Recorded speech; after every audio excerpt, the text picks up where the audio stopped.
उत्तराखंड कांग्रेस में उम्मीदवारों के ऐलान में अभी और देरी होगी। पार्टी के भीतर चिंतन और मंथन के साथ साथ टेंशन भी बढ़ रही है और सवाल इस बात को लेकर है कि आखिर उम्मीदवार बनाया किसे जाए। कोई चुनाव नहीं लड़ना चाहता तो कोई पहले ही इंटरनल सर्वे में कमजोर साबित हो रहा है। तो इन परिस्थितियों में कांग्रेस की रणनीति कैसे बदल रही है, कैसे बन रही है, इस पर सवाल हैं। हालांकि पैनल शॉर्टलिस्ट जरूर कर लिया गया है। देखिए, परसों जो मीटिंग हुई थी 3-4 दिन पहले, उसमें हम लोग ने करीब 42 नामों पर चर्चा की थी। आज हमने उसको शॉर्टलिस्ट किया है। आज करीब 15-16 लोगों पर चर्चा पर हम लेके आए हैं। अभी डिस्कशन जारी है, जल्दी कुछ करेंगे। सर, कब तक फाइनलाइजेशन?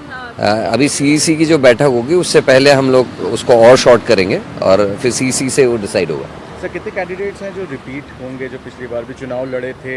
उनमें से अभी कुछ नहीं कहा जा सकता कि उसमें है, क्यों वो डिस्कशन में, सीरियस डिस्कशन में वो लोग हैं जो हमारे सीनियर्स रहे हैं, जो लड़े हैं, वो सभी लोग डिस्कशन में हैं। इसीलिए लिस्ट इतनी लंबी है और जल्दी सीईसी से पहले हम लोग इसको वो कर देंगे और सीईसी ने उसको फिर डिसाइड करना है। सर, क्या कुछ बड़े नामों की उम्मीद रखी जा सकती है जो इस बार चुनाव? निश्चित है।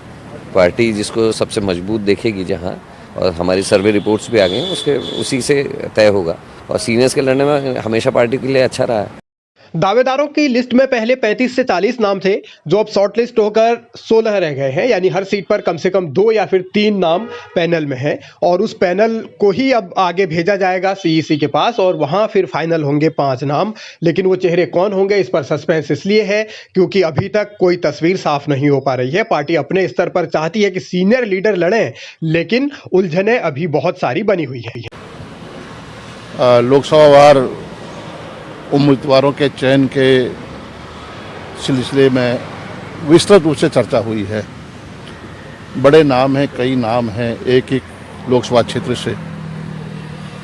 तो अगली जो बैठक होगी उसमें शॉर्टलिस्ट करके उन नामों को, जो केंद्रीय चुनाव समिति है, उसको हम रेफर करेंगे केंद्रीय चुनाव समिति। फिर उसके बाद फैसला लेगी, उम्मीदवारों की घोषणा होगी।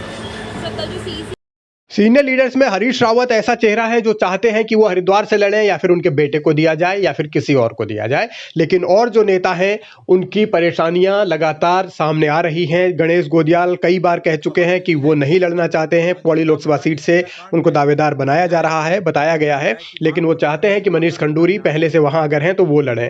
प्रीतम सिंह खुद कई बार कह चुके हैं, सबसे पहले उन्होंने ही कहा था कि वो लोकसभा चुनाव नहीं लड़ना चाहते। इसके लिए वो दिल्ली दरबार भी गए थे। और यशपाल आर्य भी वो नेता है जो नहीं चाहते कि वो चुनाव लड़े। यशपाल आर्य बार बार कह रहे हैं कि वो अल्मोड़ा से नहीं लड़ना चाहते और कई बातें सार्वजनिक तौर पर कही भी जा रही हैं।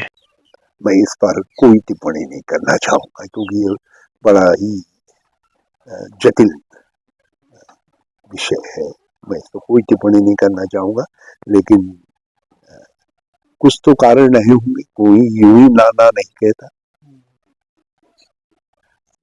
नाना करने वाले नेताओं पर नाना करते हुए हरीश रावत ने भी बहुत कुछ कह दिया है। अब उनका इशारा किस ओर है और नेता आनाकानी क्यों कर रहे हैं, इस पर सस्पेंस बना हुआ है। और उलझन कांग्रेस आलाकमान की भी यही है। किस बात का डर है, ये समझ से परे है। लेकिन अब चर्चा ये है कि 10 मार्च के बाद ही कांग्रेस की कोई लिस्ट आएगी, क्योंकि सीईसी की बैठक जब आज होनी है तो उसमें उत्तराखंड के मामलों की चर्चा नहीं की जाएगी।